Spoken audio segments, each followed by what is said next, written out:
era yazindiscussingiranga nedda kyova olaba nze sibeerangako mu lutalo lwa ssente na Kenzo, tekibeerangawo.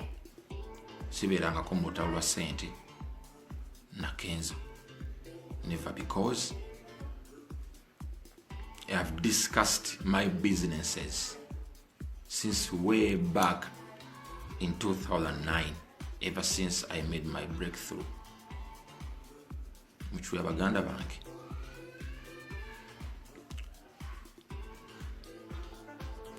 Era oli ku Franklin Media kwosinzidde nyongera okugamba gwe wenna omupya subscribe teweerabira kunyiga kadde. Omukulu Big Eye yavuddeyo agamba nti twagala ssente zaffe mutusasule ssente zaffe, gavumenti mutusasule ssente zaffe, twakola ne Eddie Kenzo yakola naye lwakuba nti ye asirise tayagala babanja, naye mutuwe ssente zaffe twakola, mutuwe ssente zaffe. Omukulu Big Eye atabuse, kasooke mubawe musooke muli ekyagamba. Lunakola breakthrough yange ku nkomerero y'omwaka 2009, that is 2009, end of 2009, when nakolera breakthrough eyasula indicator.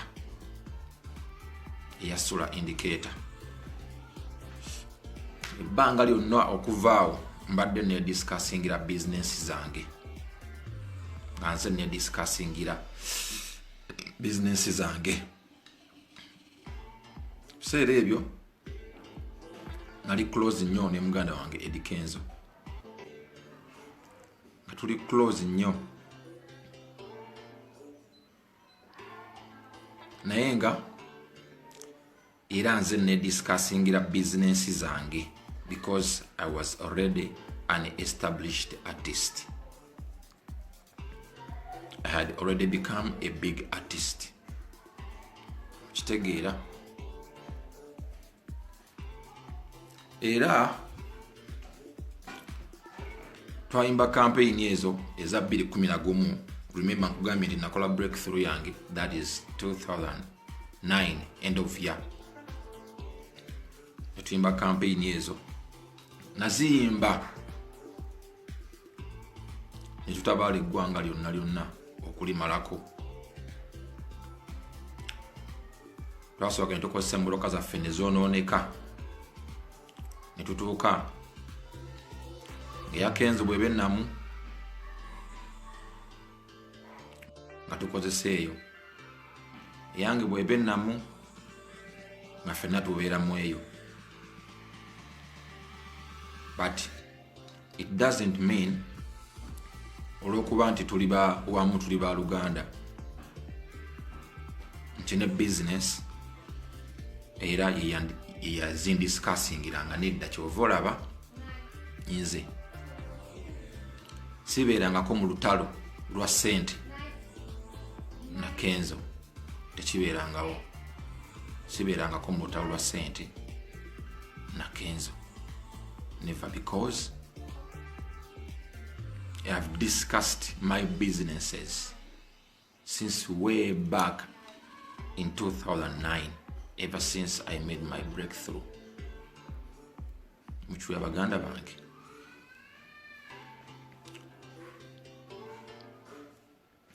Era ba promoter batu booking nga ebiseera ebyo mukimanyi.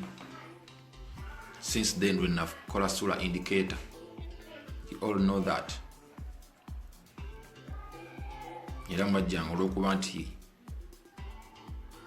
oluusi twakwesanga office nga twesinkana mu nsinkano wamu, nga ave wange naye naave ewe twesinkana awantu wamu, era nga nange nemba nkulagira nkugamba jangu wano. Bw'oba oyagala ye osobola okumusangawo nemba ndi ku byange, bw'oba oyagala nze naye osobola okumusangawo ne waba nga ali ku bibye. Kitegeera baganda bange. So bannange, ebbanga lyonna eyo ate sinze naye kennyini abanjizza ssente ezo ebbanga, ne Kenzo kennyini abanjizza ssente ezo ebbanga. simanyi oba yasasula oba teyasasula, naye kati ndi kunze bannange sasasulwa, nanja sente zange ze nakolera mu kampeyini za 2011. Embeera gye ndimu ate nzeetaaga nnyo, kuba neetaaga okumaliriza ebintu bingi, neetaaga okutereeza ebintu bingi, neetaaga okusasula amabanja mangi. So katonenya bwe ŋŋamba nti nvuddeyo mu lwatu okubanja nga sikyasobola kugumikiriza, kuba nange nina obwetaavu bungi. Nakola nenkola, emmoloka ne zifa ne zikutuka, katuyimba kampeyini ne twetooloola eggwanga lyonna, katuyimba kampeyini za Mr. Yoweri Museveni. Mr. President, listen to me. I request you to listen to me. I request you to listen to me, Mr. President. Bambi bansasule sente zange. Bansasule sente zange. Maliriza ebizibu byange. Solovinga ebizibu byange. Sasula amabanja gange. Bansasule ezo. Bansasule ezo.